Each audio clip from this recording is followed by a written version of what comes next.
নমস্কার বন্ধুরা, কেমন আছো তোমরা সবাই? আমি শ্রাবণী। আজ তোমাদের কাছে নিয়ে চলে এসেছি আবার একটি মিনি ব্লগ নিয়ে।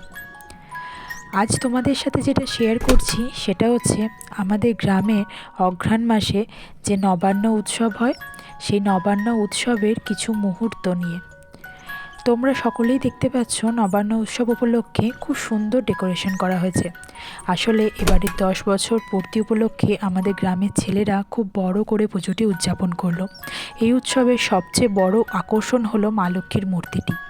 সমুদ্র মন্থনের এই থিমটি ফুটিয়ে তুলেছে যে শিল্পী, তাকে কুর্নিশ না জানিয়ে পারলাম না। সে আর কেউ নয়, আমারই দাদা তাপস কর্মকার। সব মা যেন সবার মঙ্গল করেন আর সকলের ঘরে বিরাজমান থাকেন, সেই প্রার্থনাই মায়ের কাছে জানালাম। আলোকসজ্জায় সেজে উঠেছিল আমাদের বারোয়ারিতলাটা। কি সুন্দর লাগছে দেখো আজ। এই রং বেরঙের আলো দেখে আমার পিকুবাবু তো খুব এক্সাইটেড হয়ে পড়েছিল। রাত্রে আয়োজিত ছিল বিভিন্ন নামি দামি সঙ্গীত শিল্পীর সঙ্গীতানুষ্ঠান। খুব আনন্দ সহযোগে উপভোগ করলাম এই আয়োজন। আর আমাদের গ্রামের ছেলেদেরকে অনেক ধন্যবাদ জানাই, গ্রামের মানুষদেরকে এত সুন্দর একটি অনুষ্ঠান আয়োজন করে আনন্দ দেওয়ার জন্য।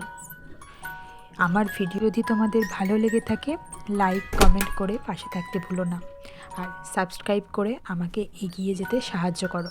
আজকের মতো টাটা। আবার কোনো দিন দেখা হবে তোমাদের সাথে নতুন একটা মিনি ব্লগ নিয়ে।